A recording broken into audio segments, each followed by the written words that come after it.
Hey guys, welcome to Khong Driving. We have just started our journey and we are testing out the fuel consumption of the Honda City RS 1.5 non-turbo, of course, with the 2024 facelifted Honda City. So this is the RS model, the top spec model just before the HEV. So we have 121 PS, 145 Newton meters of torque, a B segment car, 7-speed CVT with pedal shifters, and we are heading towards PJ from Gombak, and we're going to pass the Gombak toll. So hopefully we will be able to do the smart tag without any disruption. And we have zeroed the meter and we are traveling with eco mode on. What was that? That was my battery. Sorry. That's the battery for the camera. I was charging it, but it's okay. Should be alright. Yeah, still shooting. Okay, so we reset the meter to 0 and we are running in econ mode, and I'm following the traffic. We're actually having to brake for some of the cars because, well, generally people don't drive very fast. Look at this. So I am now moving to the left. I'm going to, because there's a car behind me trying to overtake, and we have this car suddenly realize and move over to the right, and we are also going to overtake him, but he's going a little bit slow, although we actually are going at 80, which is about the speed limit here. So anyway, we are just following the flow of traffic, and we are going to head towards Petaling Jaya, and we hope to cover 30 kilometers. So far we've done 3 kilometers, and we are showing a very optimistic number of 20.4 kilometers per liter. Wow, that's really economical, man. Yes, so if it's an economical car you want, well, this is one of the cars to consider, yeah. A lot of people don't like CVT, but let me just tell you what CVT is all about. It's a constantly variable transmission, so the gear ratios are constantly varying themselves to give you the best torque available for that engine speed. So when you're driving on the road like this, now we are going at about 80 kilometers per hour. Our engine is running maybe 1,500 RPM, yeah, or 1,004 or less. So the CVT adjusts itself to give you the best efficiency possible, and this is why they are so fuel efficient. So the highest ratio can be as much as 60 kilometers per 1,000 RPM, yeah, and that is at every opportune moment, the gearbox will move into that highest ratio and give you the best fuel economy. So when the ratio is high like that, when the drive is very long-legged, all you need to do is just throttle softly to maintain the speed, and you're okay. So like for example, we are going at 80 kilometers per hour, which is probably the speed limit here. We are keeping up with the rest of the traffic, and we are pulling a little bit under 2,000 RPM. So this is possibly not in 7th gear because we are climbing up a hill. Now that we have climbed the hill, and we're now going still at 80, and engine speed has dropped to about 1,400 RPM. So there you see, guys, that's how the CVT makes it so economical to run. And wow, I can't believe it, man. We're getting 23 kilometers per liter. That's a lot of kilometers per liter. Definitely this is a very economical car to run if you're driving at this type of speed. Yeah, we are going at 90 now, just following the traffic. I have no idea what's the speed limit. It might be 80 or 90, because this is, after all, an elevated highway, and this is the outer ring road.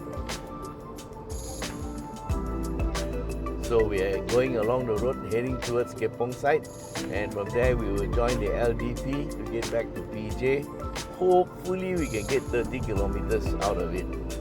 Anyway, so far we've done 7.1 kilometers and we are getting 23.8. Yeah, we are in eco mode. Yeah, so in eco mode, the system or the engine actually tries to maximize the fuel economy. So it even controls the amount of acceleration that you can do. So even though you press hard, the car accelerates at its own pace. Yeah, this is kind of like a control system to give you better fuel economy.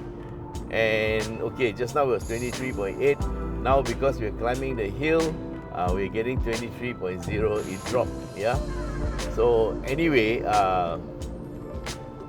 we are going to cover about 30 kilometers, because if you do anything more than that, it might be more accurate, but 30 is like the kind of standard we use for all our cars, and we don't want to bore you with too long a video. As it is now, we are going at 93 kilometers per hour. Yeah, 90. Yeah, so I think the speed limit here is 190 or 80 plus. So anyway, we are not endangering anybody. We are just following the flow of traffic. In fact, we are overtaking the traffic, and we are getting 23.7. It's so strange. That means those people driving slower speed than us will be getting better mileage than us lah, I suppose. But it's not necessarily true. Yeah, it depends. A lot depends on the car and the technology they employ. But for smaller cars, the CVT is a very practical alternative, because it enables you to get good fuel consumption. We are now running on 23.9, and I'm still coming out to overtake. Yeah, there's nobody behind us for a very long distance.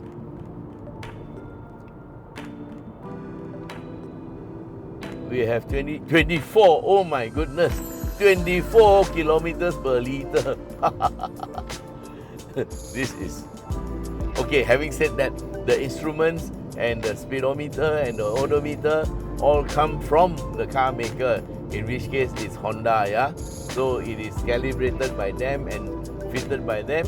So we are just showing you what the instruments show you in terms of fuel consumption, yeah? So that is the pre-qualifier. You have to give it whatever discount you want to give, depending on your own education or your own calibration, yeah? So I would say it's not calibrated, but then all of the car makers have the same thing, and I'm sure they have some kind of standard.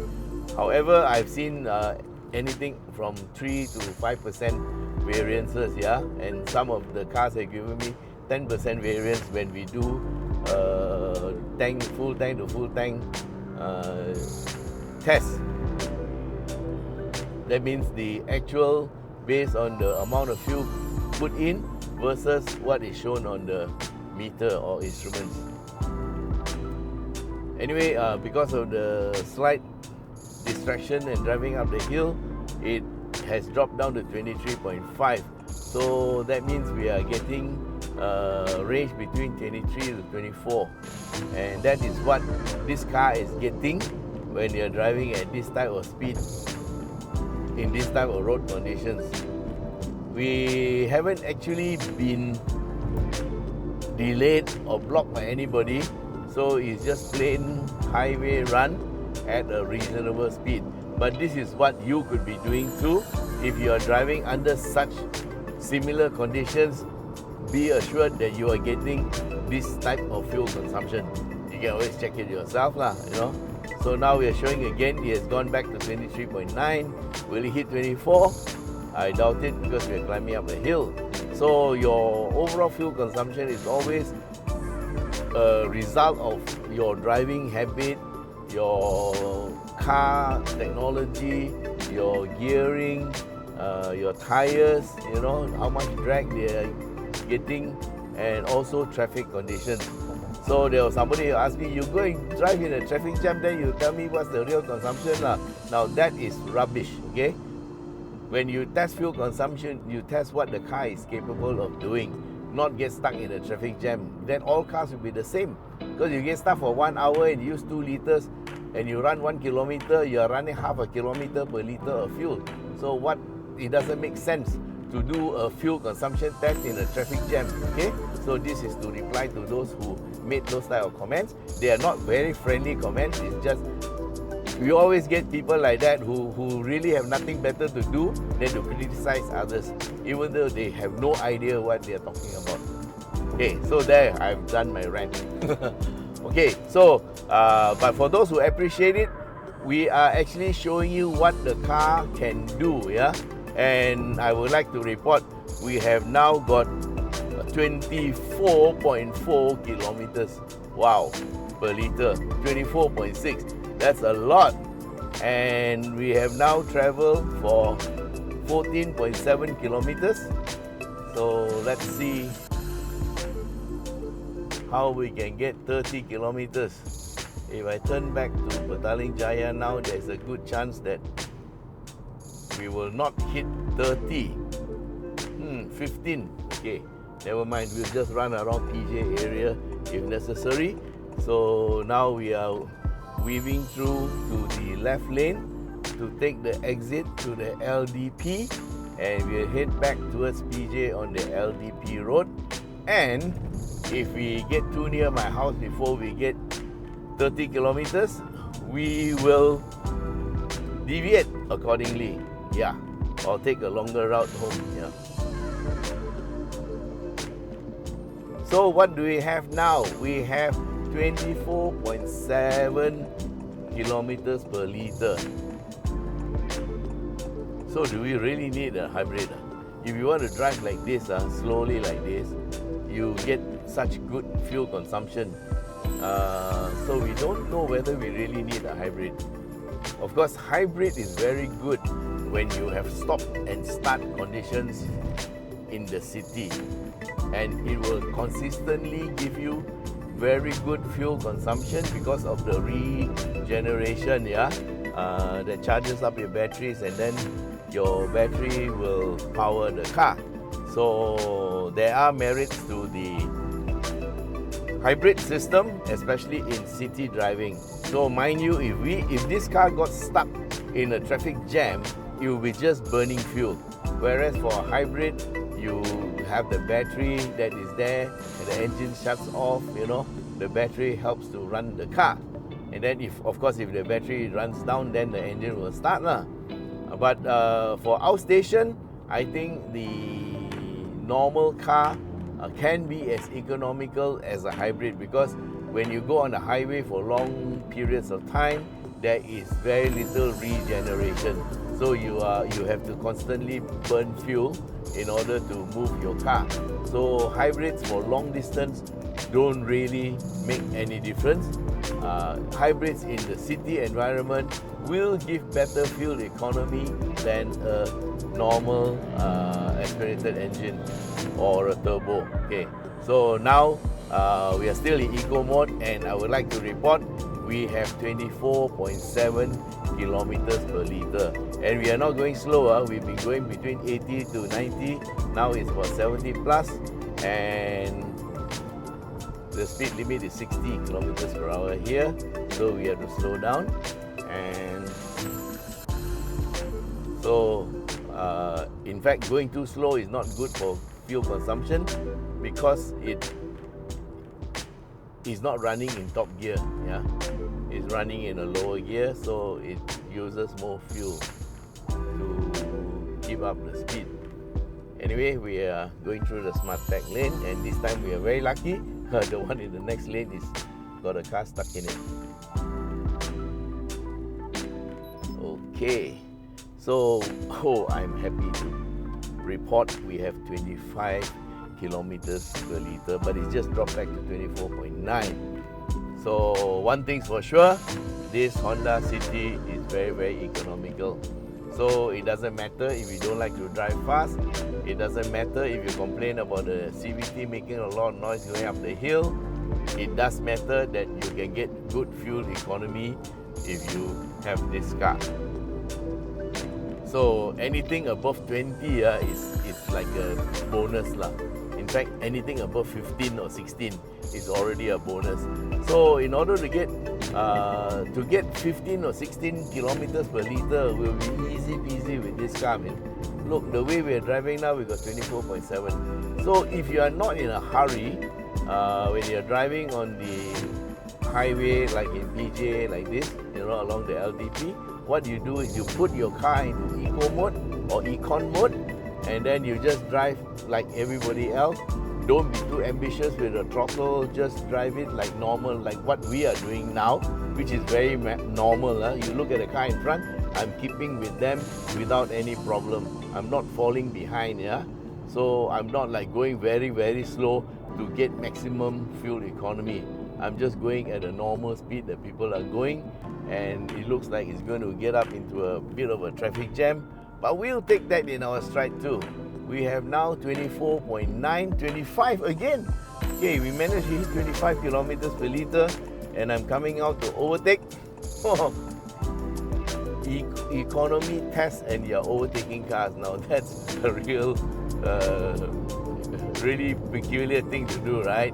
So anyway, it's just to let you folks know, we are driving the car like what normal people would drive the car at normal speeds, and that is the fuel consumption we are showing you. So this is a real world type of fuel consumption test, not some really scientific and cut and dried a very strict method of driving to the strictest standards and to try to get you good fuel economy. I'm just driving normal, and oh my gosh, we have 25.4, and we have another 9.1 kilometers to go. We have 9 kilometers now. I've gone 21.1 kilometers. I need to go at least to 30 to give you a fair amount, a fair number for you to judge the average fuel consumption. Okay, there's a police car at the back. We'll move over to the left and let them pass.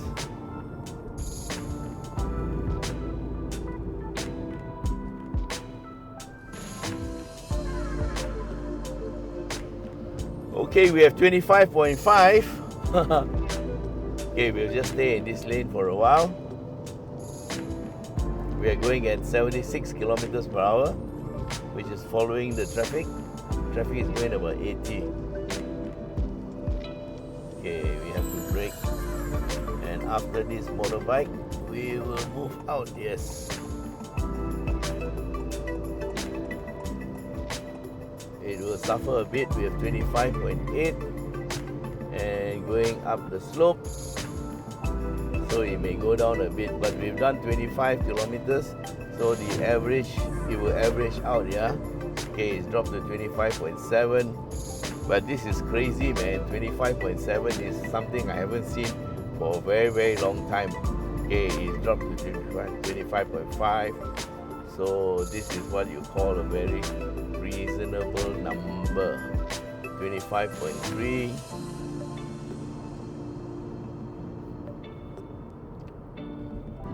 And we've done 23 kilometers, another 7 kilometers to go.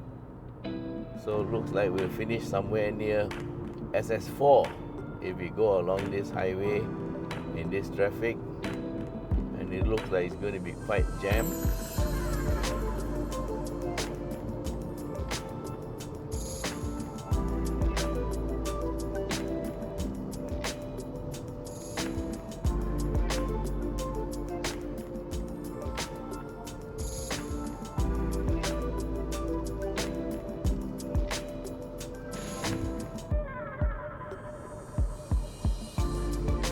Right now I'm just kind of letting it glide because we don't want to catch up onto the car in front and have to brake, because that will just spend a bit extra fuel.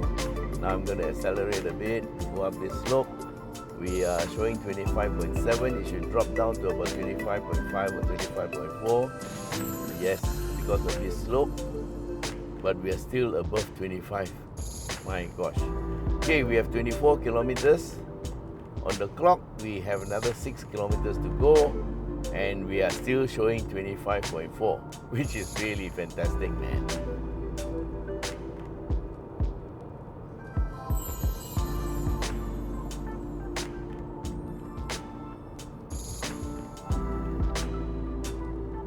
.7, 24.8.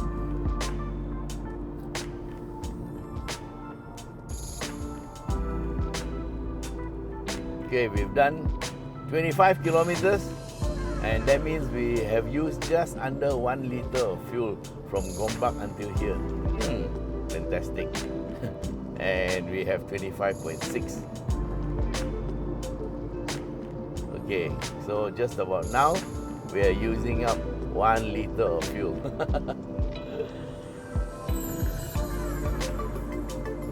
25 kilometers per liter is less than 10 cents a kilometer. Wow, this would be a very good car for Grab, man, because it's a bit expensive, but the fuel economy is really fantastic. So if you are very judicious with your driving, this would be a good Grab car too.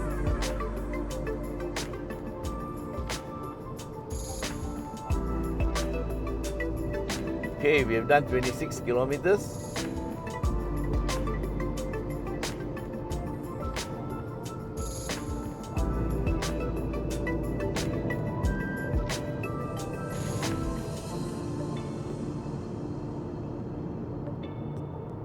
And we are overtaking cars.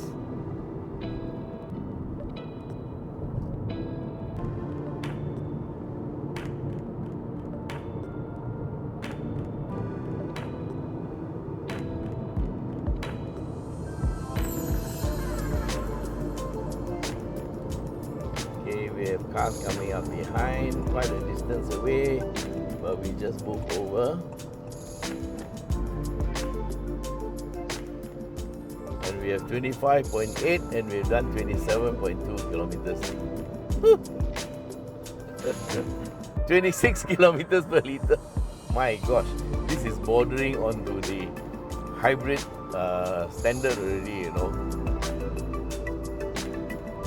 We've done 27.5 kilometers, so we are now looking for 30 kilometers to conclude this fuel eco run. Fantastic. I am so impressed. So guys, you want an economical car? This is the one. We are now following the traffic in front, going at 66, 68 kilometers per hour, because there are cars overtaking us on the right, so I don't want to go in there and be a nuisance to others. But we are 28.2 kilometers, and we are showing 26.4 kilometers per liter. My gosh. So at 25 kilometers per kilometer, or rather 25 kilometers per liter, the result is 4 liters per 100, the equivalent, yeah. Now we are going at 26.3 kilometers per liter, so we are looking at 3 point something liters per 100 kilometers. Isn't that fantastic? Okay, we have 26.2 and we have 28.9 kilometers travel. Now we're going to try to go 30 kilometers, and this is 29.1. We have another 900 meters to go to show what is the fuel consumption of this car. Okay, it's caught on camera. We have 26.3 kilometers per liter, and we are running 29.4 kilometers, another 600 meters to seal the deal. Yes. So 29.5, and we are showing 26.2. Fantastic. 26.3, 29.8, 29.9, 30 kilometers and it's 26.3. Guys, we have done a fantastic figure of 26.3 kilometers per liter over 30 kilometers of driving. Fantastic. So that's it, guys. This Honda City is really very economical. Look at it, it's gone to 26.4. Yeah, but we'll take 26.3 as the official figure. Oh my gosh, it's gone to 26.5 now. Alright guys, so in case you want to buy a very economical car, which is the Honda City, please contact us. Go to shop.yskhongdriving.com and you can book the car through us directly. Alright, and so if you have any questions, please WhatsApp me at 016-335-0609. Thank you very much for being with us. It's been a real pleasure to do this economy run for you. And look, we have 26.6 after 30.9 kilometers. Okay, 26.5 now. Alright then, thanks very much again. Bye-bye.